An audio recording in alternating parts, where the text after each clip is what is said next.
Hey everyone, welcome back to our Holy Week updates. Today we're looking at Wednesday of Jesus' final week before the cross. So we're going to pick up from yesterday, and here's what's happening. So Jesus throughout that whole week stayed in a town called Bethany, which was just outside of Jerusalem. And so on Wednesday, he spends most of his time out there just staying in that town, in the house that he was staying in.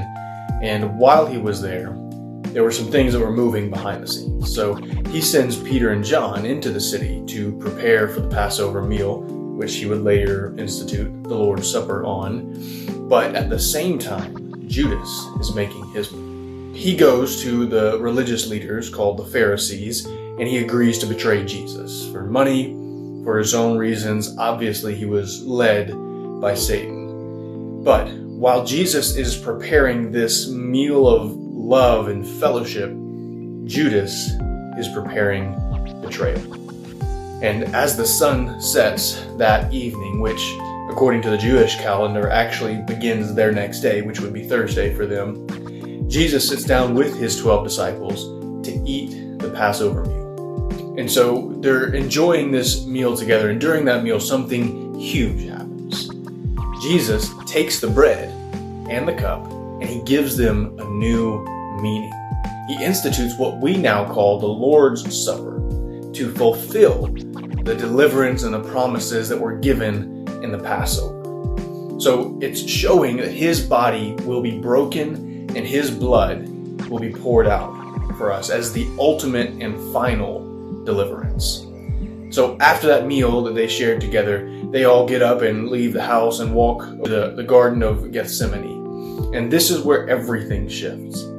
Jesus is arrested. He's taken to the Sanhedrin, which was the Jewish ruling council, their courts, for a trial that was not fair from the get-go.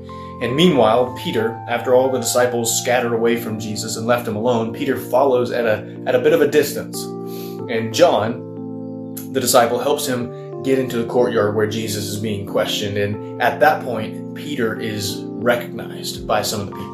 And 3 different times people ask if he is one of Jesus' followers.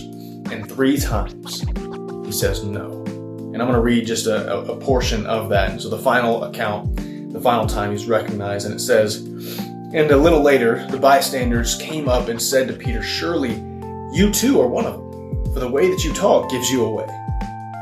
Then he began to curse," meaning Peter. Peter began to curse and swear, "I do not know the man." And immediately the rooster crowed, which was the promise that Jesus gave to Peter, saying, "Before the rooster crows, you're going to have denied me 3 times."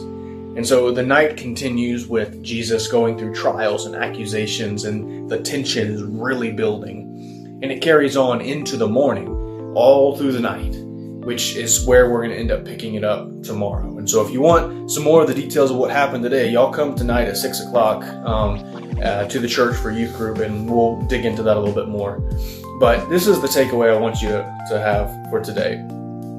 That even the people who were close to Jesus, like Judas and Peter, failed him in big ways. One betrayed him and one denied him. But here's the truth. Following Jesus, it's about staying close to him, even when it's hard.